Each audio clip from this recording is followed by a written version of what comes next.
10 de mayo de 1940, Segunda Guerra Mundial, Países Bajos. Alemania invade Holanda. Las fuerzas aéreas nazis, la Luftwaffe, emplean paracaidistas con el objetivo de capturar puntos estratégicos clave, permitiendo el avance de las tropas terrestres por todo el país. La invasión se intensifica tras el bombardeo aéreo de Rotterdam, el cual culmina el 14 de mayo con la destrucción de su centro histórico. Tras esta ofensiva, los nazis amenazan con atacar del mismo modo la ciudad de Utrecht. Sin embargo, para evitar una mayor catástrofe, las fuerzas holandesas se rinden un día después. Como consecuencia de esta rendición, los nazis comienzan a ocupar todo el país, imponiendo nuevas leyes antijudías. Su propósito es excluir a los judíos de la sociedad y limitar sus derechos vitales. Hasta 15.000 judíos que huyeron previamente de la Alemania nazi a Holanda entre 1933 y 1939 vuelven a estar ahora bajo el dominio nazi. Uno de ellos es una adolescente judía cuyo diario se convertiría en el más famoso del mundo. Ella es Anna Frank. Anneliese Marie Frank nació el 12 de junio de 1929 en Frankfurt, Alemania. Hija de Otto y Edith Frank, Anna tenía también una hermana, Margot, 3 años mayor que ella.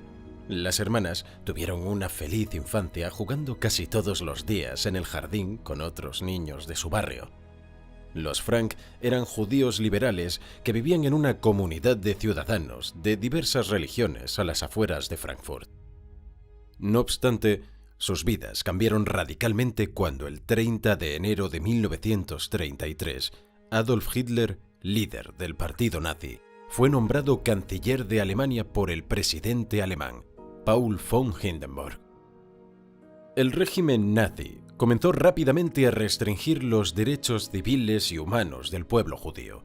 Sus primeras medidas fueron la creación de campos de concentración donde se encarcelaron a todos los oponentes políticos, homosexuales, testigos de Jehová y otras personas clasificadas como peligrosas. Debido a problemas laborales y al creciente antisemitismo, Otto Frank decidió abandonar Alemania y trasladarse a Holanda. En septiembre de 1933 fundó una franquicia en Ámsterdam de la empresa Opekta, la cual comerciaba con pectina, un gelificante para hacer mermelada. Poco después, el resto de la familia se trasladó a Ámsterdam. Los Frank fueron solo uno de los 300.000 judíos que huyeron de la Alemania nazi entre 1933 y 1939. Tras las experiencias antisemitas vividas durante el mandato del Tercer Reich, la familia pronto se sintió como en casa en Ámsterdam. Las niñas se matricularon en escuelas holandesas y, a pesar de los problemas iniciales con el holandés, hicieron nuevos amigos y se convirtieron en excelentes estudiantes, especialmente Margot. Mientras que las niñas parecían estar contentas con su nueva vida en Holanda, para sus padres la situación era más difícil.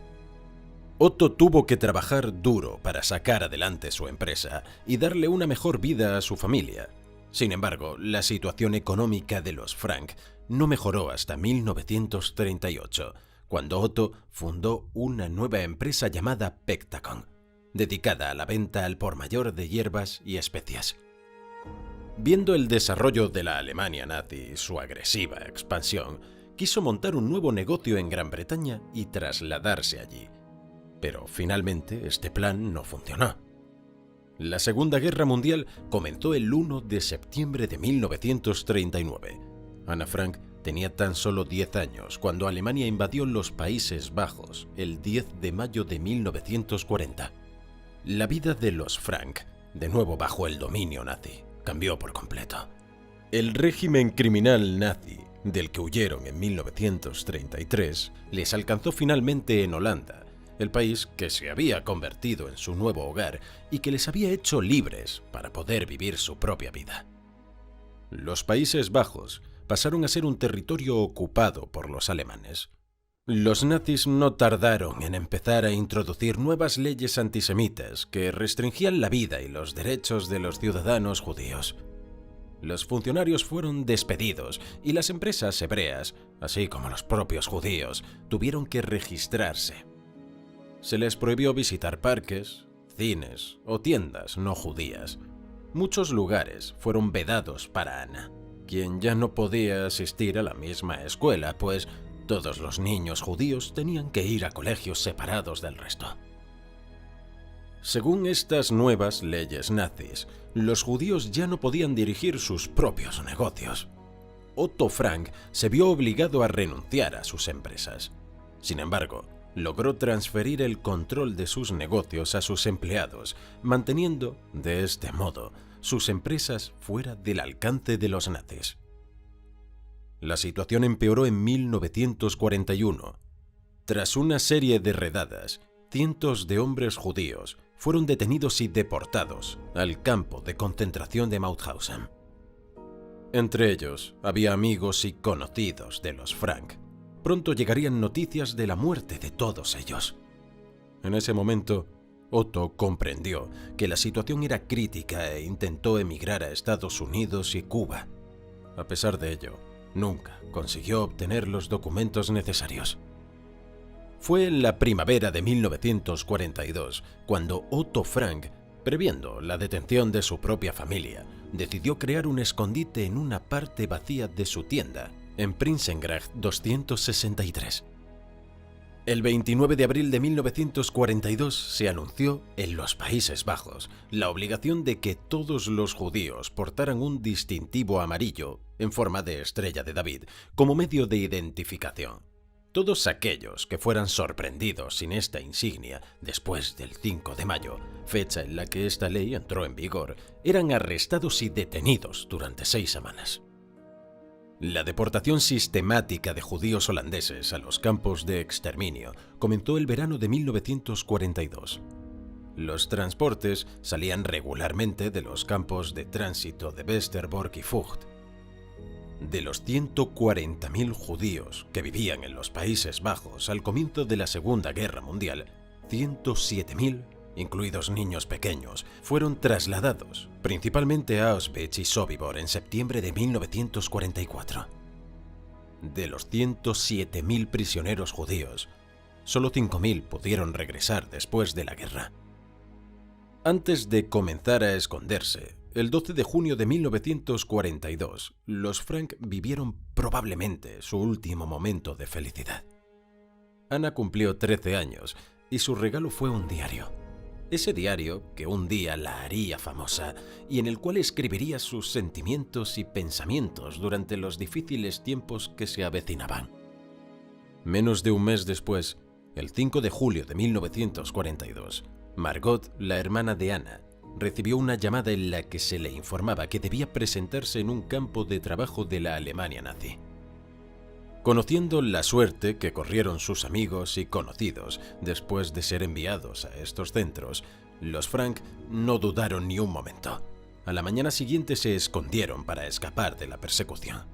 La familia pasaría oculta 761 largos días.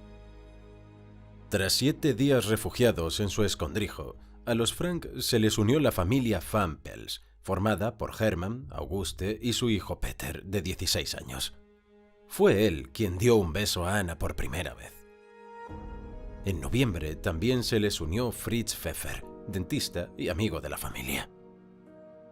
Gracias al diario de Anna, ahora podemos saber cómo vivieron los Frank y las otras 4 personas durante más de 2 años, en un anexo secreto de un edificio de 3 pisos, al cual se entraba a través de una estantería giratoria. Todos ellos dependían por completo de 6 ayudantes. Estos colaboradores, que eran empleados y amigos del padre de Anna, proporcionaron comida, ropa y todo lo necesario a las 8 personas entre 1942 y 1944. Escribir ayudaba a Anna a pasar el tiempo. En él, la joven explicaba cómo era la vida cotidiana de los escondidos. Era fundamental guardar silencio, sobre todo a partir de las 8:30 de la mañana, cuando los hombres del almacén situado debajo de la casa de atrás, empezaban su jornada laboral. Cualquier sonido podía levantar sospechas. Por la mañana, Anna se dedicaba a leer, estudiar y prepararse para el almuerzo. A las 12:30, cuando los trabajadores del almacén volvían a sus hogares para comer, algunos de los ayudantes subían a la casa de atrás para almorzar con las familias ocultas. Mib Hiss solía quedarse en la oficina para vigilar. De esta forma, los 8 refugiados podían ver otras personas y escuchar la Radio Orange, un programa emitido por la BBC en el que la reina holandesa Guillermina, la cual había escapado de las tropas invasoras alemanas el 13 de mayo de 1940, se dirigía a su pueblo durante la guerra desde su exilio en Inglaterra. Mientras por la tarde algunos dormían la siesta, Anna escribía o estudiaba. Después tomaban un café y a las 5:30, cuando los trabajadores del almacén volvían a sus casas, las familias podían salir de la casa de atrás y repartirse por el edificio. Preparaban la cena y se turnaban para ir al baño, tal y como hacían por la mañana antes de que los trabajadores del almacén comenzaran su jornada laboral. Sin embargo, la situación se volvió más peligrosa a partir de septiembre de 1942, cuando se crearon unidades especiales compuestas por colaboradores holandeses que empezaron a cazar a los judíos escondidos. Se calcula que en ese momento unos 25.000 judíos estaban ocultos en Holanda. 2/3 de ellos sobrevivieron, mientras que el resto fue traicionado y descubierto. Las 8 personas de la casa de atrás pertenecieron, tristemente, a este segundo grupo. A día de hoy se desconoce el motivo de la redada policial, pero el 4 de agosto de 1944, agentes de la policía holandesa, dirigidos por el oficial de las SS Karl Silberbauer, fueron a investigar un chivatazo sobre judíos escondidos en las habitaciones del piso superior de Prinsengracht 263. Durante la inspección, el escondite fue descubierto y la familia Frank, junto con los otros judíos, fueron detenidos. Mientras Silberbauer les confiscaba los objetos de valor y el dinero, otros agentes, por orden de los nazis, vaciaron la casa de atrás, llevándose todos los documentos y los cuadernos que había en ella. Sin embargo, 2 ayudantes salvaron varios manuscritos de este lugar, incluido el diario de Anna. Desde una prisión de Ámsterdam fueron enviados al campo de tránsito de Westerbork. En los barracones de la prisión, los hombres y las mujeres eran separados. Otto tenía que trabajar durante el día, sin embargo, por la noche, volvía a reunirse con Edith, Margot y Anna. Al cabo de unas semanas, fueron enviados al campo de concentración de Auschwitz-Birkenau. Su tren fue el último en salir de Westerbork con destino a este campo de exterminio situado en Polonia. El viaje en tren duró 3 horribles y largos días, durante los cuales Anna y más de 1000 personas fueron hacinadas en vagones de ganado. Había poca comida y agua. Además, solo tenían un barril que usaban como retrete. Al llegar a Auschwitz, los médicos nazis comprobaron quién podía realizar trabajos forzados pesados y quién no. Unas 350 personas del tren que transportó a Anna fueron llevadas inmediatamente a las cámaras de gas. Mientras Otto fue conducido al campo para hombres, Anna, Margot y su madre Edith fueron enviadas al campo de trabajo para mujeres. Después de la guerra, los supervivientes las describieron como un trío inseparable. Otto no volvería a verlas nunca más. Anna y Margot fueron deportadas al campo de concentración de Bergen-Belsen a principios de noviembre de 1944. Sin embargo, sus padres se quedaron en Auschwitz. Pocos meses después, el 6 de enero de 1945, 3 semanas antes de que el Ejército Rojo liberara el campo, Edith murió por debilidad tras contraer diversas enfermedades. En Bergen-Belsen, Anna se reunió con su amiga Nanette Blitz, quien sobrevivió al Holocausto. Posteriormente, Blitz declaró que su amiga estaba calva, demacrada y temblorosa. Asimismo, explicó que Anna no quería seguir viviendo, ya que creía que sus padres habían muerto. A pesar de ello, Anna también soñaba con escribir algún día un libro basado en su diario. Las condiciones sanitarias en este centro eran terribles. No había agua para lavarse y apenas la había para beber y cocinar. Entre enero y marzo de 1945 se produjeron las conocidas marchas de la muerte desde otros campos de concentración. Un tercio de los presos que llegaban en transporte a Bergen-Belsen ya estaban muertos. De los supervivientes de estas deportaciones, casi el 80% tuvieron que ser traídos en camión desde la estación, pues estaban demasiado debilitados y enfermos para caminar. En una ocasión, de un transporte de 1.900 prisioneros, más de 500 llegaron muertos. Los reclusos apenas recibían comida durante las marchas de la muerte. Tampoco se les alimentaba cuando llegaban al campo. Estas deportaciones provocaron que el centro de Bergen-Belsen estuviera tan superpoblado que durante los meses de invierno, cuando hacía un frío glacial, los presos tenían que dormir sentados en el suelo. Además, debían compartir solo 200 mantas en un centro que contaba con decenas de miles de personas. Debido a las terribles condiciones de hambre, sed y epidemias de tifus, la tasa media de mortalidad diaria de los prisioneros era de entre 250 y 300 muertos. En estas terribles condiciones, Anna y Margot contrajeron el tifus. Después de la guerra, Gena Turgel, una superviviente de Bergen-Belsen, quien trabajaba en el hospital de campo, declaró que conocía a Anna. También recordó haberla visto y, en sus propias palabras, dijo que la joven se encontraba delirando, ardiendo y en un estado terrible. Por desgracia, Anna y su hermana no sobrevivieron.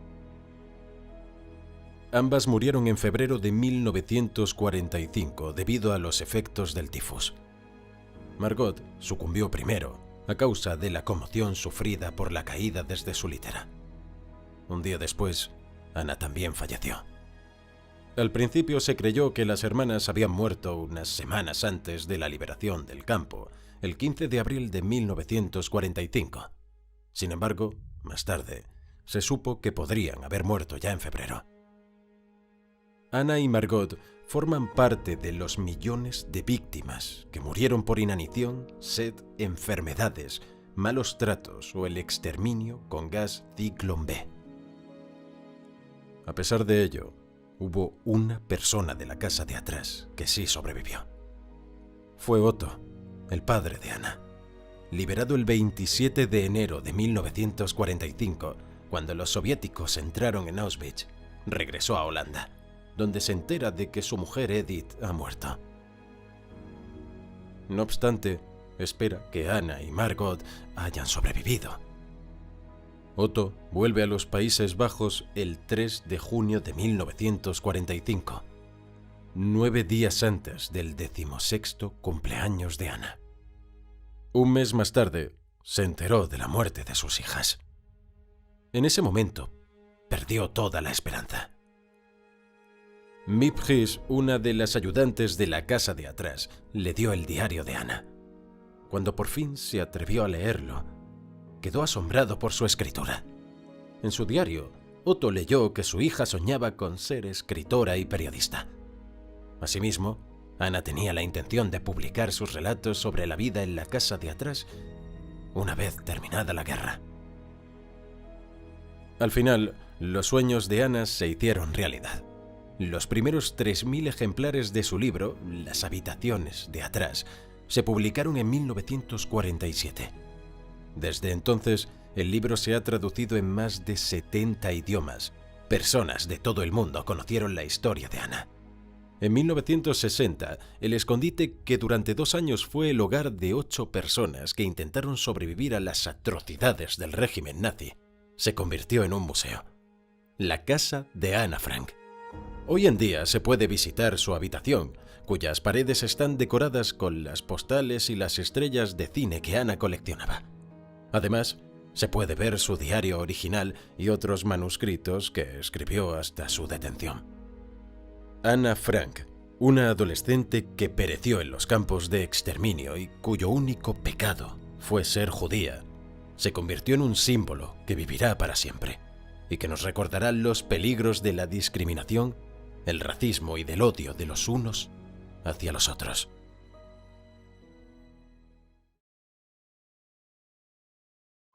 Gracias por ver World History Channel. No olvide darle a me gusta, suscribirse y hacer clic en la campana de notificaciones para no perderse nuestros próximos vídeos. Gracias, nos vemos la próxima vez en el canal.